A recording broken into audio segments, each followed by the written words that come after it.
Hi மக்களே, welcome to Priya tax. இன்றைக்கி நம்ம எதை பற்றி பேச போகிறோன்னா, பெண்களோட ஆரோக்கியத்துக்கு ரொம்பவே முக்கியமான ஒரு விஷயத்தை பற்றி தாங்க பேச போகிறோம். அதுதான் பிசிஓடி, அதாவது பாலிசிஸ்டிக் ஓவரியன் டிசீஸ். இது இப்போது ஒவ்வொரு 5 பெண்கள்லையும் 2 பேருக்கு வரக்கூடிய ஒரு பிரச்சனையாக இருக்குங்க.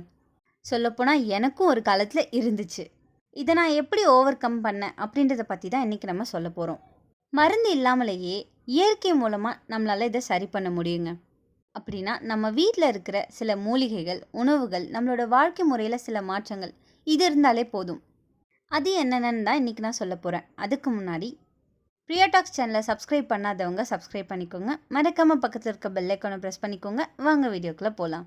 ஃபர்ஸ்ட், இந்த பிசிஓடி அப்படின்னா என்ன? பிசிஓடினா பெண்களோட முட்டையிடும் குழாய்களில் சிறிய சிறிய பைகள் உருவாகும் நிலைதாங்க.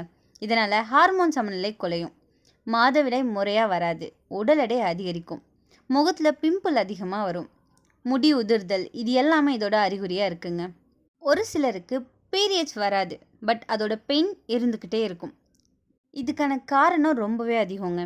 நிறைய பேருக்கு டிப்ரெஷன், அதாவது மன அழுத்தம், தவறான உணவு முறை, சரியாக தூங்காமல் இருக்கிறது, உடற்பயிற்சி செய்யாமல் இருக்கிறது, ஹார்மோன் இம்பேலன்ஸ், நிறைய ஜங்க் ஃபுட் சாப்பிட்றது, இப்போ மாறிக்கிட்டு இருக்க இந்த ஃபாஸ்ட் லைஃப் ஸ்டைல், இதுதான் இதோட முக்கியமான ரீசனாக இருந்துட்டுருக்கு.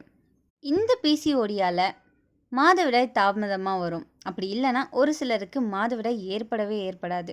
உடல் எடை அதிகரிக்கும், முகம், மார்பு, வயிற்று பகுதியில் முடி வளர்ச்சி அதிகரிக்கும். ஒரு சிலருக்கு முடி உதிர்தல் அதிகமாக இருக்கும், மூட் ஸ்விங்ஸ், சோர்வு, இது எல்லாமே ஏற்படும். இது எல்லாத்தையும் தவிர்க்கணும்னா சில இயற்கை மருந்துகளை நம்ம எடுத்துக்கணுங்க. ஃபர்ஸ்ட், அதில் இருக்கிறது வெந்தயம். இன்சுலின் அளவை குறைக்குது, ஹார்மோன் சமநிலையை பராமரிக்க உதவுது. தினமும் காலையில் ஒரு டீஸ்பூன் ஊற வச்ச வெந்தயத்தை சாப்பிட்றது நல்லதுங்க. அடுத்தது லவங்கப்பட்டை, அதாவது சின்னமன். இன்சுலின் சென்சிட்டிவிட்டியை இது மேம்படுத்துங்க. மாதவிடாய் சுழற்சி சீராக வச்சுருக்க இது ரொம்பவே ஹெல்ப்ஃபுல்லாக இருக்கும். காலையில் தேனோட ஒரு சின்ன அளவு சேர்த்து குடிக்கிறது சிறந்ததுன்னு சொல்லப்படுது. சூடான தண்ணியில் கருப்பட்டியை கலந்து குடிக்கலாம், உடலில் இருக்கிற நச்சுக்களை வெளியேற்றும். ஹார்மோன் சமநிலைக்கு இது உதவியாக இருக்கும். மஞ்சள் ப்ளஸ் பால், அதாவது மஞ்சப்பால், இது அழற்சி எதிர்ப்பு தன்மையை கொண்டு இருக்கு. மஞ்சப்பால் குடிக்கிறது ரொம்பவே நல்லதுங்க. இது அழற்சி எதிர்ப்பு தன்மையை கொண்டு இருக்கு.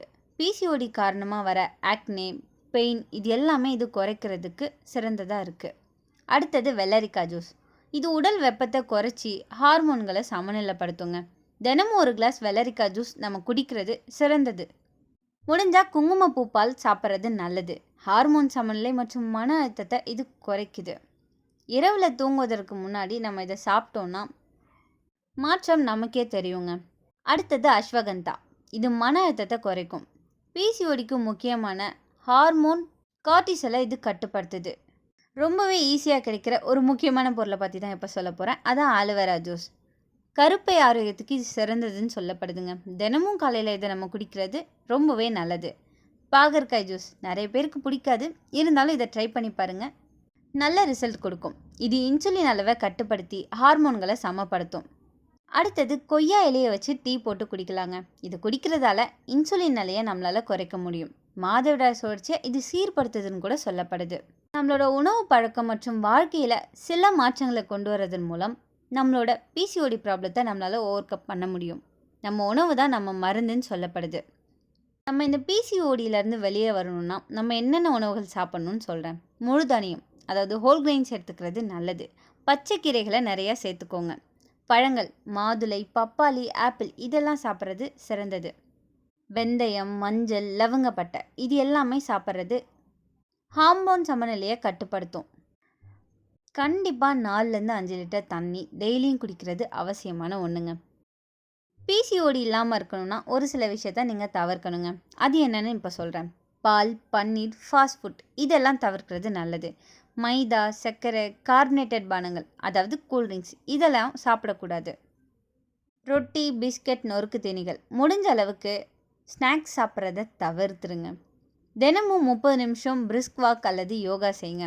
குறிப்பாக சூரிய நமஸ்காரம் ரொம்பவே பயனுள்ளதாக இருக்கும். குறைஞ்சது 7லேருந்து 8 மணி நேரம் தூக்கம் சிறந்தது. அதிகமாக மொபைல், லேப்டாப் இதெல்லாம் பார்க்குறத நிறுத்திக்கோங்க. ராத்திரி தாமதமாக தூங்குறது மன அழுத்தத்தை உண்டாக்கும்.